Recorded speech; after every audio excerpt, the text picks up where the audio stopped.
Not a single member of my family showed up to my wedding. Not my parents. Not even my maid of honor. They all chose my sister's engagement party instead. As William and I cut the cake, my phone lit up with a message from my mom. "We need to talk now," followed by 43 missed calls. Title pretty much says it all. But buckle up because this story has everything. Family betrayal, gold digging gone catastrophically wrong, and revenge so perfectly executed it should be taught in business schools. This is a long one, but I promise every single word is worth reading. Grab some popcorn. Quick background about me, since context absolutely matters for understanding what comes next. I'm Vanessa, 32 now, but this nuclear explosion happened when I was 29.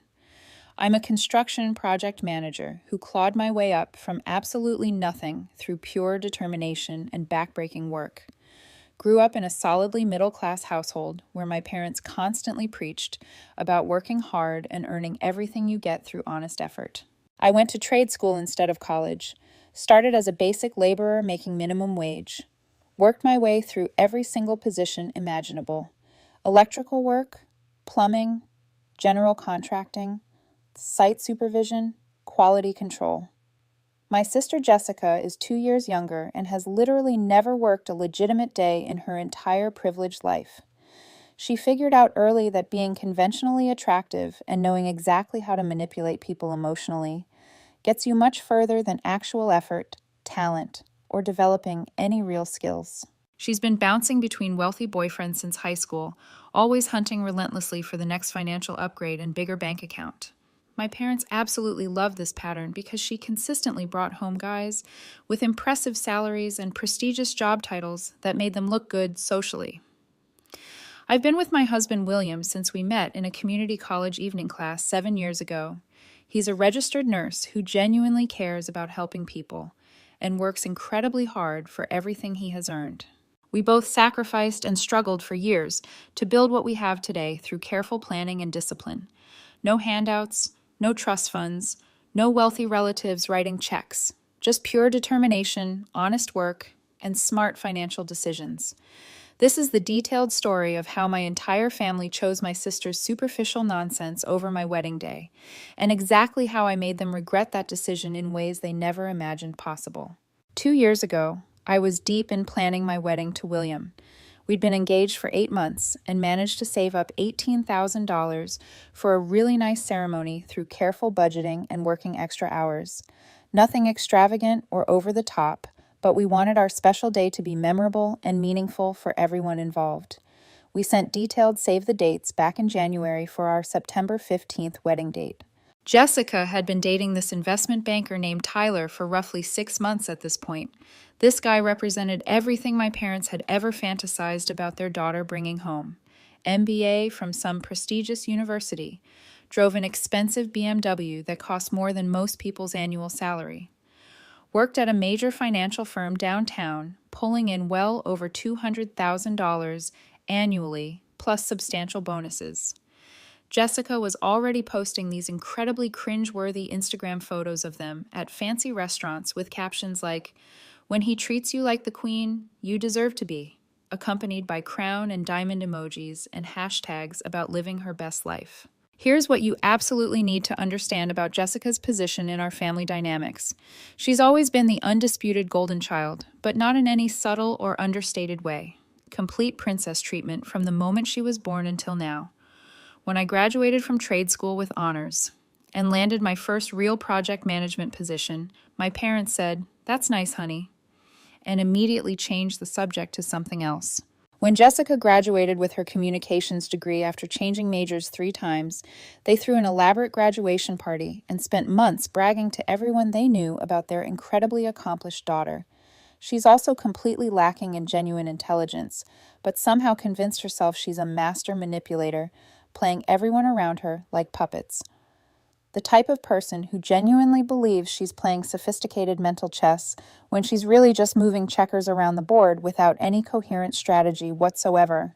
In July, exactly 2 months before my carefully planned wedding, Jessica announces with great fanfare that Tyler proposed to her during some elaborate rooftop dinner that probably cost more than my monthly rent. Absolutely shocking development, right? But here's where this situation becomes completely insane and my blood pressure starts rising. She immediately starts planning this massive, over-the-top engagement party and deliberately picked September 15th for the date, the exact same day as my wedding that had been planned, announced, and saved for over 8 months. When I confronted her directly about this obvious and deliberate conflict, she just casually shrugged her shoulders and said, "Oh, I didn't even realize there was a problem with that date, but Tyler's parents are flying in from the West Coast, and it's literally the only weekend that works for everyone who actually matters in our lives." Everyone who actually matters. Just let that phrase sink in completely and think about what she was really saying. My mom immediately started with her typical, "Can't you guys somehow work this out between yourselves?" routine. Like I should seriously consider rescheduling my wedding that we'd been meticulously planning and saving for just because Princess Jessica suddenly needed that specific date for her engagement party. "It's just an engagement party," I explained to them as patiently as possible. "Those can happen literally any time throughout the year. Weddings are supposed to be once-in-a-lifetime events that families plan around." Jessica actually rolled her eyes at me like I was being completely unreasonable and dramatic. "Vanessa, you're being way too emotional about this.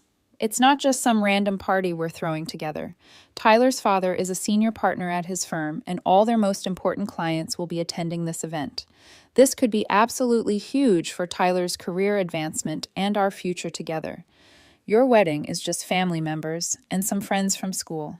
Just family members and friends from school. My wedding was dismissed as just that in her selfish mind. The absolute worst part of this entire situation, my parents immediately started nodding along enthusiastically like she was making perfect logical sense instead of being completely selfish. 6 weeks before my wedding date, I started receiving these strange, evasive responses from various family members, instead of the enthusiastic confirmations I'd expected. Instead of simply confirming their attendance like normal people do for family weddings, everyone kept saying vague things like, "We'll see how everything develops," or "We're still trying to figure out our schedule situation," which made absolutely no sense.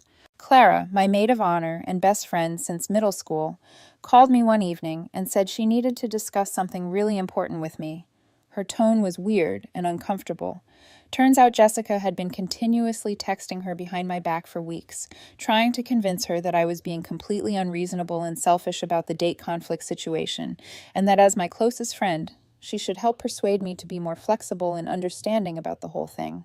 She literally attempted to turn my own maid of honor against me during my wedding planning process. The absolute breaking point came when my dad called me directly one evening and said, "Look, sweetheart, your sister's engagement party is genuinely important for her future prospects and financial security. Maybe you and William could consider moving your wedding back a few months. You're both already established and stable in your careers." I completely lost my composure and started raising my voice. "Dad, are you actually seriously asking me to postpone my wedding so Jessica can have her engagement party on the same day?" "It's not just some random party, Vanessa. This is fundamentally about Jessica's future financial security and social standing. Tyler comes from an excellent family with business connections that could set them up for life financially." "What about my life, Dad? What about my future and what matters to me and William?" There was this really long, uncomfortable pause where I could hear him thinking, "You're already doing well for yourself, sweetheart. You have your career established. You're financially stable and independent. Jessica needs this opportunity much more than you need some big wedding ceremony." That was the exact moment I realized I was completely and utterly screwed in this family dynamic. 3 weeks before my wedding date, all the RSVP responses came back in the mail. My parents, Jessica, both sets of grandparents, my uncles and aunts, basically every single member of my extended family, had formally declined my wedding invitation with polite excuses. They were all planning to attend Jessica's engagement party instead of my wedding. Even Clara, my supposed maid of honor and closest friend since childhood, called me just 2 days before the wedding to completely bail on me at the last minute. "Oh, I'm really sorry, Vanessa, but Jessica makes some valid points about this situation. This could be genuinely important for their future together financially, and your wedding will still be meaningful and special with William's family there to support you." I wanted to reach through the phone and physically shake her until her teeth rattled loose. My wedding day ended up being simultaneously the absolute best and worst day of my entire life up to that point. William looked completely handsome and steady in his suit. His family was incredibly welcoming and supportive throughout the entire process. And our real friends who actually showed up made it feel genuinely special and memorable despite everything. But there was this massive, gaping, empty section where my supposedly loving family should have been sitting and celebrating with us during this important milestone. William's mother even graciously offered to walk me down the aisle since my own father had chosen an engagement party over his daughter's wedding day. When she whispered, "I'm truly honored to call you my daughter," right before we reached the altar, I almost completely broke down emotionally in front of everyone. During the reception celebration afterward, I kept obsessively checking my phone like some kind of emotional masochist who couldn't stop picking at a wound. Jessica had been posting continuous Instagram stories throughout the entire evening from her party. Elaborate ice sculptures, gourmet catering setups, live musical entertainment, professional photography, the absolute works. She even posted a video of Tyler giving this heartfelt speech about how incredibly blessed and grateful he was to be joining such a wonderful, loving family. My family. The exact same family that couldn't be bothered to attend their daughter's wedding because they had something better to do. 3 months after my wedding, my grandfather on my mother's side unexpectedly passed away in his sleep.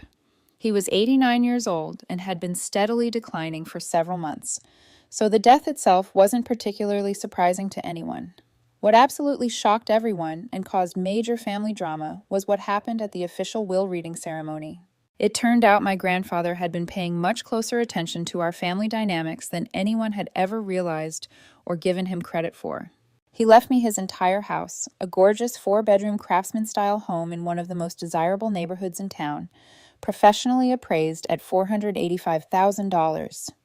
He also left me his completely restored vintage car collection consisting of 3 classic Mustangs he'd personally worked on for decades in his garage, plus an $85,000 life insurance policy that I had no idea existed. To Jessica, he left his personal book collection and a $20,500 government savings bond that had been sitting untouched for years. The family attorney read this information out loud with our entire family present in the room, and I watched Jessica's facial expression transform from smug confidence to complete shock to absolute rage in a matter of seconds. Her mouth literally fell open. "That's completely impossible," she declared loudly. "Grandpa always specifically told me I was his favorite granddaughter and that he was saving something special for me." The attorney simply looked down at his official papers without emotion. Mr. Patterson was extremely clear and specific about his final wishes. He actually revised this entire will quite recently before his passing. Later, I discovered, through my cousin Amy, that my grandfather had updated everything exactly 2 weeks after my wedding took place. The wise old man had been carefully keeping score of who showed up when it truly mattered most to the people they claimed to love. My parents were absolutely livid about this development and kept muttering about unfairness, but there wasn't a single thing they could legally do about it since everything was properly documented. So suddenly there I was at 30 years old, married to an absolutely amazing man who supported my dreams, living in a $485,000 house I owned completely free and clear, with 3 valuable classic cars and substantial cash in the bank. But instead of just passively sitting on this unexpected inheritance like some people might do, I made the strategic decision to use it as a solid foundation for building something much bigger and more substantial for our future. My first major move was selling one of the Mustangs for $38,000 to a collector who'd been admiring it for years, and using that money, plus the life insurance payout, to make down payments on 2 well-positioned rental properties in up-and-coming neighborhoods. The real estate market in our area was just starting to heat up significantly, and I managed to get in at exactly the right time before prices exploded. At my regular job, I was already performing well as a project manager and had earned respect from my colleagues. But now I had the confidence and financial cushion necessary to take much bigger professional risks. I started my own construction consulting business during weekends and evenings, specializing in project management services for large-scale commercial renovations and new construction projects. Having a completely paid-off house meant I could take on projects with longer payment schedules and significantly undercut the pricing of more established firms while still maintaining healthy profit margins. Within exactly 18 months of starting my side business, it was generating more income than my regular day job at the construction company. I quit the company on good terms and transitioned to working full-time with my own operation. By the end of year 2, I was clearing approximately $195,000 annually and owned 4 different rental properties that were generating steady passive income every single month without requiring much hands-on management. William and I were genuinely living our absolute dream life together.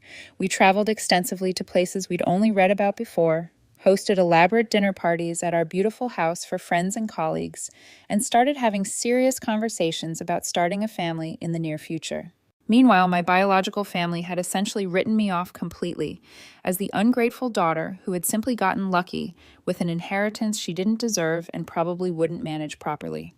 What they had absolutely no idea about was that I was meticulously documenting and recording everything that happened involving our family dynamics. Every snide comment made about me behind my back. Every family gathering I wasn't invited to participate in. Every social media post where Jessica bragged extensively about her luxurious lifestyle while taking subtle but pointed shots at my character and life choices. Because Jessica's engagement to Tyler was starting to show some very serious structural cracks that were getting harder and harder to hide from public view. You see, Tyler had initially assumed he was getting a low-maintenance trophy wife who would be grateful for his financial support and wouldn't make excessive demands. But Jessica is high maintenance to an absolutely extreme degree that borders on delusional. She immediately quit her part-time administrative job, not that she had ever really been working seriously anyway, and expected him to completely fund her entire lifestyle without question or complaint. We're talking about $600 dinners multiple times every single week. Shopping sprees that cost more than most people's monthly rent payments. An $85,000 luxury Mercedes SUV for her birthday present that she insisted was practical.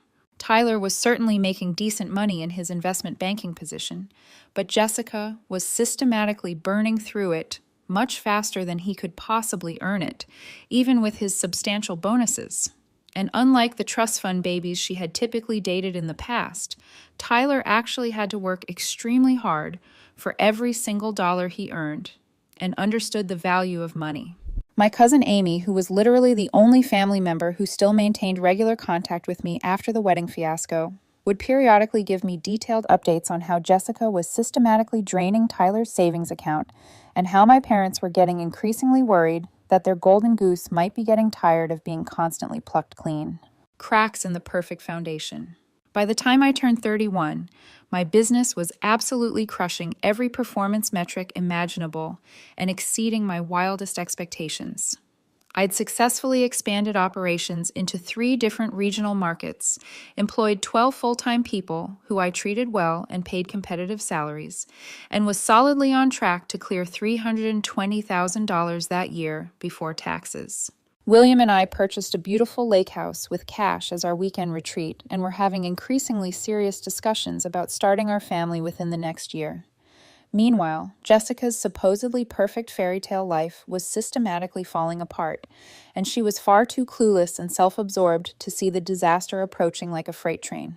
Tyler had started working significantly longer hours and traveling much more frequently for business purposes, which Jessica interpreted as him being incredibly dedicated to securing their financial future together. In actual reality, Amy informed me during our monthly coffee meetings, he was desperately avoiding going home because Jessica had become completely insufferable to live with on a daily basis and would constantly badger him about money. She'd transformed into one of those absolute nightmare fiancés who genuinely believed that wedding planning means spending unlimited amounts of someone else's money without any constraints, limitations, or consideration for financial reality whatsoever. The venue she had decided she absolutely needed for their perfect day cost $55,000 just for the basic space rental fee, not including catering, decorations, or any other services. Her dream wedding dress carried a $9,500 price tag from some designer boutique. She wanted an elaborate 3-week honeymoon in Europe that would cost approximately $28,000, including first-class flights, luxury hotels, and fine dining experiences. Tyler's parents, who had initially been completely charmed by Jessica's carefully crafted performance during their first meetings, were starting to see through the superficial act she'd been maintaining. At family dinner gatherings, she'd make passive-aggressive comments about how certain people didn't properly understand the importance of investing in relationships and maintaining appropriate social appearances and standing in the community. The breaking point came during Christmas dinner at my parents' house, which I wasn't invited to attend, naturally, since I was now persona non grata. Amy secretly recorded portions of the conversation on her phone and sent me the footage later that evening, knowing I'd want to see what I was missing. Jessica was prominently showing off her engagement ring, 4.5 carats, $45,000, according to her constant bragging on social media, and enthusiastically discussing elaborate wedding plans in excruciating detail. When Tyler's mother asked what seemed like an innocent question, "What kind of work does Jessica do professionally these days?" Complete and total silence filled the dining room. You could hear a pin drop. Then Jessica laughed dismissively and said, "Oh, I'm currently between career opportunities right now, while I focus on our relationship. Tyler and I mutually decided it would be much better for me to focus entirely on planning our life together, rather than getting distracted by some meaningless job." Tyler's facial expression in that video was absolutely priceless and worth watching multiple times. You could literally see the exact moment he realized his fiancée had just openly admitted to being a professional gold digger directly in front of his parents and extended family. That was precisely when I knew it was the perfect time to execute the plan I'd been carefully developing over the past several months. Jessica's wedding was officially scheduled for June 12th, exactly 2 years after my own modest celebration. Unlike my carefully budgeted ceremony that focused on meaning over materialism, this was going to be a $130,000 spectacular extravaganza funded entirely by Tyler and his increasingly concerned family members who were starting to ask uncomfortable questions. Through my expanding business network and professional associations, I'd connected with a forensic accountant who specialized in conducting financial investigations for family law cases and divorce proceedings. We developed a genuine friendship through a professional association, and during one of our regular conversations over coffee, I casually mentioned my sister's increasingly problematic financial situation. "Your sister sounds like a real piece of work," he observed thoughtfully after I described her spending patterns. "Exactly the type of woman who would systematically drain someone's accounts and disappear if she thought she could get away with it without consequences." That particular conversation sparked an idea that would ultimately change everything for everyone involved in this family drama. I began systematically documenting Jessica's spending patterns using her own proudly posted social media content as evidence. Every expensive dinner she bragged about attending, every elaborate shopping trip she documented with photos, every luxury vacation she photographed and posted online with detailed captions. I created an incredibly detailed spreadsheet tracking her lifestyle costs based entirely on her own evidence and constant bragging about her lavish lifestyle. The numbers were absolutely staggering when compiled together and analyzed objectively.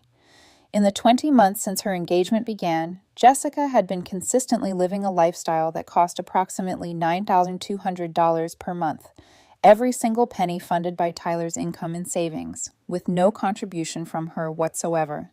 But here's what made my plan absolutely perfect and virtually foolproof. I'd also been carefully tracking Tyler's career progression through various industry connections and professional contacts in the financial sector.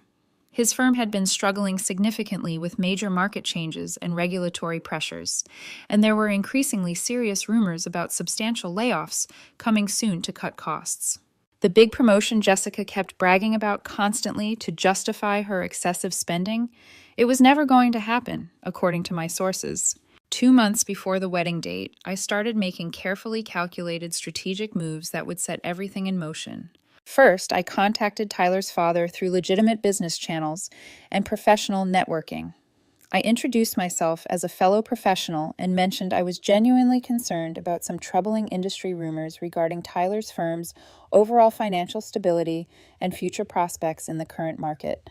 "Oh, you've heard about the serious troubles at Meridian Capital too?" He responded immediately with obvious concern. "We're getting increasingly worried ourselves about Tyler's situation." He's been extremely secretive about work lately, and some things Jessica's been saying definitely don't match what we're hearing from other reliable industry contacts. I planted just enough legitimate concern to get him asking all the right questions without seeming suspicious. Second, I reached out to a guy I knew who worked directly at Tyler's company in a different department. Without ever mentioning my personal connection to Jessica, I asked general questions about the firm's stability since I was supposedly considering some potential business partnerships with them. Honestly, I'd strongly recommend staying far away from any deals with them, he warned me. Seriously, we've had 3 major layoff rounds in the past year alone. The partners are hemorrhaging money rapidly, and Tyler's been on extremely thin ice for months. Word around the office is he'll probably be gone by summer. Everything was falling into place absolutely perfectly, according to my plan. 3 weeks before Jessica's elaborate wedding that she'd been planning obsessively for months, the perfect storm finally hit with devastating force that would change everything. Tyler got laid off completely from his investment banking position. Not just fired for performance issues, his entire division was eliminated as part of massive company restructuring and downsizing to cut costs. His $210,000 annual salary vanished overnight, along with his substantial bonus structure and valuable stock options that Jessica had been counting on. But Jessica had absolutely no idea this catastrophic event had happened, because Tyler was too embarrassed and terrified to tell her the truth about their financial situation. He'd been desperately putting wedding expenses on multiple credit cards for months, frantically hoping to land another comparable position before anyone discovered his real financial situation and the house of cards collapsed. This was my perfect moment to strike decisively and execute the plan I'd been developing. I created a completely anonymous email account and sent Tyler's father a comprehensive analysis of Jessica's documented spending over the past 2 years. I included detailed screenshots of her social media posts, constantly bragging about expensive purchases, luxury restaurant visits, designer shopping sprees, and elaborate vacation trips. The report clearly demonstrated that Jessica had been systematically burning through approximately $165,000 annually of Tyler's money on pure lifestyle expenses and status symbols, with no regard for their actual financial situation. I included a carefully worded note saying I was a concerned business associate who thought the family should be fully aware of the financial situation before making any major commitments or investments. Tyler's father immediately forwarded this detailed information to Tyler with an urgent message saying they needed to have an emergency family meeting about Jessica's spending patterns and their growing concerns about the upcoming marriage and financial obligations. Meanwhile, Amy informed me that Tyler's mother had been conducting her own investigation and discovered that Jessica had been actively telling people Tyler was being promoted to partner, completely false, and that they were seriously looking at houses in the $900,000 range, absolutely impossible given their actual financial situation. The final confrontation happened at what was supposed to be their last wedding planning meeting with vendors. Tyler showed up with both parents and presented Jessica with printed bank statements, clearly showing he'd accumulated $52,000 in credit card debt funding her lifestyle demands. His father presented the comprehensive spending analysis I'd provided them. "Jessica," Tyler said, his voice shaking with emotion and stress, "we need to postpone the wedding indefinitely until we can figure out our financial situation and get back on stable ground." According to Amy, who heard every single detail from my mother afterward, Jessica completely and utterly lost her mind in spectacular fashion.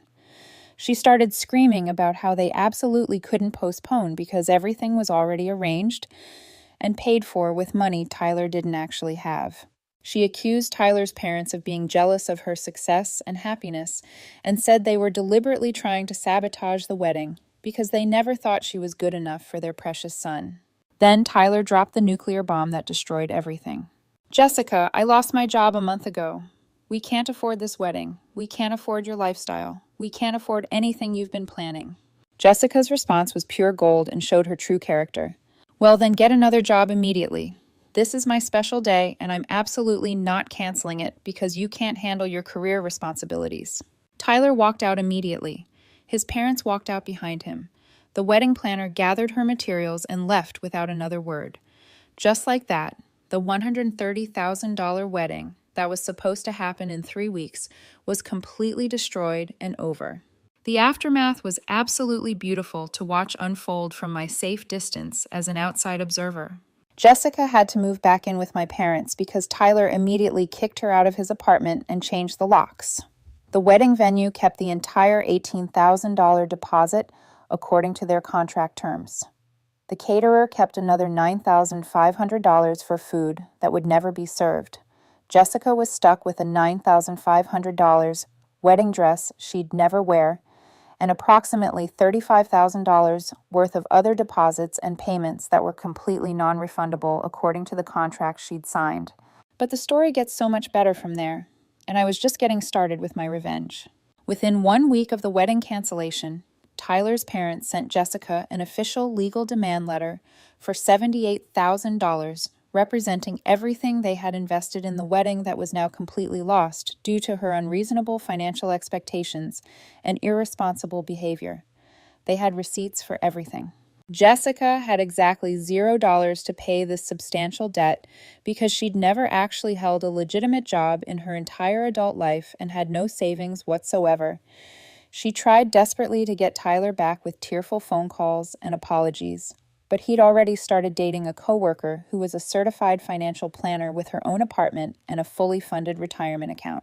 My parents, who had enabled Jessica's entitled behavior for years without consequences, suddenly found themselves supporting a 29-year-old daughter with no job, no savings, no boyfriend, and lifestyle expectations they couldn't possibly afford to maintain on their retirement income. That's when the increasingly desperate phone calls to me started coming in regularly, multiple times per day. First, my mom with her guilt-tripping voice. "Vanessa, I know things have been strained between us lately, but Jessica is really struggling right now and needs family support. Maybe you could help her find a position with one of your business contacts. You know successful people now." Straight to voicemail without hesitation. I didn't even listen to the full message. Then my dad, with his authoritative tone. "Sweetheart, I know we haven't always agreed on everything, but family is family and we stick together. Jessica made some errors in judgment, but she's learned from this experience. Maybe you could loan her some money to get stabilized and back on her feet." Voicemail again. I was enjoying the silence. Finally, Jessica herself calling while crying hysterically. "Vanessa, I know I made terrible mistakes and hurt you badly. I know I wasn't supportive during your wedding situation, and I'm truly sorry for everything, but I'm your sister, and I desperately need help. Tyler's parents are threatening legal action, and I don't know what to do. Can you please help me get through this difficult time?" This particular call I actually decided to answer because I wanted to hear her beg. "Hey, Jessica." "Oh, thank goodness, Vanessa. I've been so worried you wouldn't speak to me anymore. Look, I know the wedding date thing got complicated and feelings were hurt, but that's all in the past now. I really need—" "Stop talking immediately." "What? I don't understand." I said, "Stop. Here's exactly what's going to happen. You're going to get a job, a real job where you actually work for money and earn a paycheck. You're going to pay back Tyler's parents every single dollar you owe them, and you're going to accomplish all of this without any assistance from me whatsoever." "But Vanessa, I don't understand why you're being so harsh. We're family. Grandpa left you all that money. You have your successful business. You could easily—" "Let me stop you right there. Grandpa left me that inheritance because I showed up for his funeral while you were shopping. You know where you were that day? Using Tyler's credit card at the mall. He left me that money because he recognized I'd actually built something meaningful with my life through hard work." "That's not fair. I didn't know Grandpa was keeping track of who—" "Of course you didn't know. You never pay attention to anything that doesn't directly benefit you personally, just like you didn't pay attention when you deliberately scheduled your engagement party on my wedding day after I'd announced the date months earlier." Long, uncomfortable silence where I could hear her breathing. "Look," she said, switching to that manipulative tone she'd perfected since childhood. "I know I made some mistakes in the past, but I'm your baby sister. Don't you want me to be happy and successful?" "You mean, don't I want you to be comfortable without earning it?" "No, Jessica, I genuinely don't want that for you anymore. Please, Vanessa, I'm literally begging you and swallowing my pride. I'll do anything you ask of me. Here's what you can do. Get a job at a retail store or restaurant or anywhere that will hire someone with no real work experience and no useful skills. Move into a small apartment that you pay for with your own earnings. And maybe in a few years, after you've proven you can function as a responsible adult, we can discuss having a relationship again. But what am I supposed to tell people? All my friends are going to know about Tyler's parents suing me. This is completely humiliating and embarrassing. Welcome to consequences, Jessica. I hear they're quite educational when you finally experience them. I hung up and felt better than I had in years. That conversation with Jessica happened 10 months ago. Here's where everyone ended up in this story. Jessica eventually found work at a department store in the mall, making $13 per hour folding clothes. She moved into a tiny one-bedroom apartment with a roommate and drives a 2010 Honda Civic she bought from a used car lot. Her Instagram went from luxury lifestyle bragging to generic inspirational quotes that nobody believes or engages with.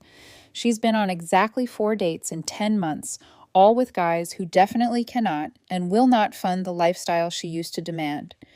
Most of her old friends stopped associating with her once the money dried up and she couldn't afford to go out anymore.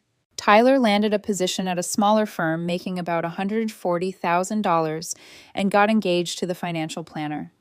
They're planning a modest wedding that they're paying for entirely themselves without any family drama. My parents have started reaching out to me again, but only because they need advice about their retirement planning, and they've realized I actually know something about managing money successfully. Funny how that works when they need something. Clara, my former maid of honor, sent me a long, apologetic text last month saying she didn't understand the full situation and asking if we could meet up to talk things through. I never responded and deleted her number. William and I just purchased a second vacation property in Costa Rica and are planning to start trying for our first child next year. My business is projected to clear $425,000 this year, and I'm considering expanding into 2 additional markets. I never gave Jessica a single penny throughout her entire ordeal, not when Tyler's parents sued her and she had to settle for $40,000 paid over 5 years, not when she got evicted from her first apartment for missing rent payments, not when she crashed her car and needed money for repairs and insurance. Every time my parents suggest I should help family during difficult times, I remind them that family is supposed to show up for weddings and important life events. The absolute best part happened last month when William and I attended our friend Mike's wedding at a beautiful venue downtown.